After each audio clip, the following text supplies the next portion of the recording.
Hey everyone, welcome back to Assetto Corsa Competizione for one of the toughest weeks on the Low Fuel Motorsport calendar. Today I'm at Bathurst to take on the terrifying Mount Panorama circuit. It takes no prisoners and it punishes even the slightest of mistakes in the most brutal way imaginable. Now I've done everything I can here to give myself a fighting chance. I've qualified P4, which gives me the best possible opportunity to get away with the leading pack and avoid the inevitable carnage on the mountain. So a strong start is absolutely crucial. Can I get it done? Let's find out.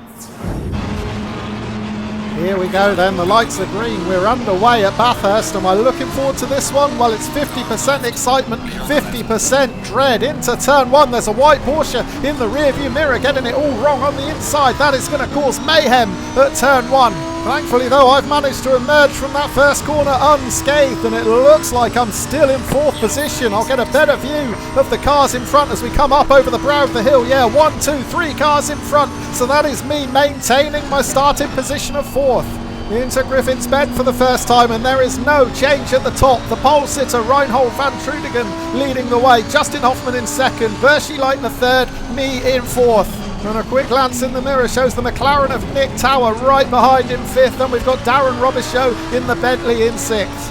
Oh, mistake ahead. Bershi Leitner has lost control of the BMW coming into Quarry Corner. I had to react quickly then to find the space on the right-hand side to get through. And that puts me up into third position. It has come at a cost though. I had to lift, and that has caused me to lose a lot of ground on the leading two. They are clearing off now as we come up over the skyline for the first time. And I'm just going to take another glance into the rearview mirror to see how many of the cars behind managed to get through that instant. Well, Nick Tower certainly did. He is still within 0.5 of a second. However, it doesn't look like Robichaud was quite so lucky, because Leitner has rejoined in fifth position, so Robichaud stays in sixth for now.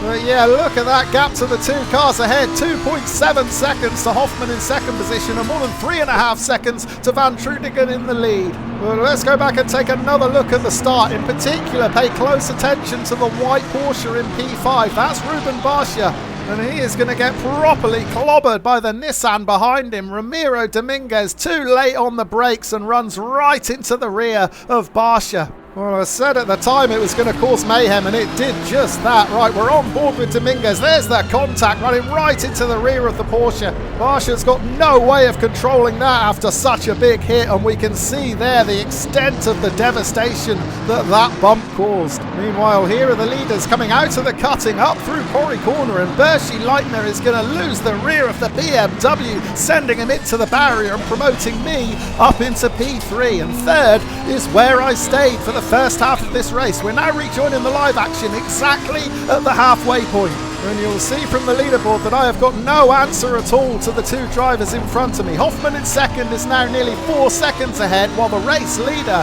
Reinhold van Trudingen is in a league of his own. He is more than 12 seconds clear. So it's pretty obvious I'm not going to get first or second in this race, so instead I have got to concentrate on maintaining this podium position. Now I've switched the TV cam on to follow Nick Tower in that McLaren behind me, because he is under real pressure now from not one but two cars, and he's made a big mistake into Griffin's Bend. Now, Tower has been consistently 1 to 1.5 seconds behind me for the entire first half of this race. But he's now lost a position to Robichaud, and he's in danger of losing another because Raoul Bernals is alongside him. The pair of them come together, exiting the cutting, and that has given Bernals P5. Tower down from 4th to 6th. More importantly, it has given me a bit of much-needed breathing room. All of a sudden, I have now got a 2.5 second advantage to the car behind. So things are looking really encouraging here. I'm holding firm in P3, but can I continue to hold firm over the final 10 minutes of this race? It is absolutely essential that I keep my concentration. I've got to stay focused here. It only takes one momentary blip at Bathurst and your race comes crashing down. But so far, so good. I am maintaining P3. We're jumping forward now to the start of lap 10, just 5 minutes left on the clock, and I am driving flawlessly. It looks like I've got the edge on both Darren Robichaud and Raoul Bernals behind. The gap now nearly 4 seconds back to the pair of them. Yeah, I've not put a foot wrong yet in this race, and given how closely that Robichaud and Benoist are battling, there's just 0.1, 0.2 of a second separating them at the moment. This is looking really good for me. As we come up over the skyline, is Justin Hoffman in trouble? The white flag's are out. I thought I saw Hoffman's car up against the barrier. I'm going to ease off here because the white flags are still out. The last thing I want to do is plough into Justin Hoffman's stricken Lamborghini, but it looks like he has gone up into P2. Well, I said it only takes a momentary lapse in concentration to ruin your race at Bathurst, and Justin Hoffman found that out here. Coming up over the skyline, he's carrying too much speed and he careers into the barrier. That Lambo is off down the mountain on its side. Wow. So yeah, just when I thought this race couldn't get any better for me, I go and get a freebie like that. It's put me up into P2 and I've got just 2 minutes left to hold on to it. Now, Robichaud and Benoist are a little bit closer now. That's worrying, but it's mainly because I eased off so much when I saw Hoffman lose control ahead. The pair of them behind have gained about 1.5 seconds on me because of that. However, they're still fighting closely together, so I'm hoping they're concentrating more on each other and less on catching me. We just saw Darren Robichaud take a really defensive line through turn 1 there. He's working his hardest to try and hold off Raoul Benoist in that BMW, but it doesn't look like it's working. Benoist is alongside him now. The pair of them side by side as they come up to Griffin's Bend. And this is exactly what I want to see. This is enabling me to maintain a 3-second advantage over the two of them. And look, they're still side by side. Benoist is going to have the inside line for the cutting though, but I've made a mistake through the cutting. The rear's gone and I can't save it. I'm nose first into the barrier. I can't move anywhere until the cars behind have gone past. Oh, but Robichaud has been tagged. Robichaud has crashed out as well. I don't think there was any contact with me, but I'm back now facing the right way and I'm right on the tail of Robichaud. The Bentley in 4th, I'm in 5th. However, it looks like Robichaud is carrying damage. He pulls over to one side and lets me pass. That is bitterly, bitterly disappointing for Robichaud. And it is hugely frustrating for me. I had 2nd position in the palm of my hand there, but I've made a catastrophic mistake with 1.5 laps to go.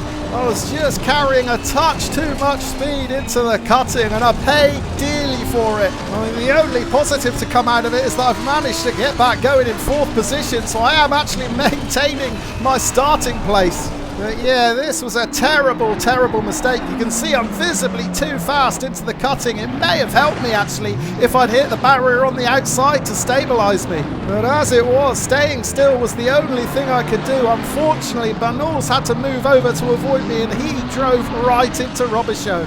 On board with Benoist now in the BMW. He's got the inside line into the cutting, but little does he know there is a big, big fright waiting for him as he comes around the corner. He tries to avoid me, but there's just not room to squeeze 2 cars through that gap. Let's watch it again from Darren Robichaud's perspective. The Bentley on the outside line, really wide into the cutting, grazing the barrier. He sees the gap, he knows that I'm going to stay still, but unfortunately the BMW alongside him tries to squeeze through as well, and it ends in a big, big wreck. And I am feeling terrible about it. I don't like it when I make a mistake, but I absolutely hate it when one of my mistakes affects another driver, as it does in this case. I mean, it was really unfortunate that the pair of them were side by side. If they were chasing one after another, they would have both got through safely, but as it was, 2 wide meant there was only room for one. Unfortunately for Robichaud, he paid the price. So straight after this race finished, I sent Darren a message and apologised profusely for making the mistake that proved so costly for him. Thankfully, he accepted the apology very, very graciously, but regrettably for him, the damage proved so severe that he didn't even finish in the top 15. So a P4 for me, but at the moment I'm not feeling very happy about it. Not because I'm disappointed to finish in the top 4, far from it, but just because I'm feeling so bad about that mistake and the effect it had on Darren Robichaud. But 4th position, of course, is a very, very good finish at Mount Panorama. However, at the moment, it just feels like I've got a little bit of blood on my hands. Thanks for joining me for the ride. It certainly wasn't dull, was it? I hope you enjoyed watching, and I look forward to seeing you again very soon. Cheers for now.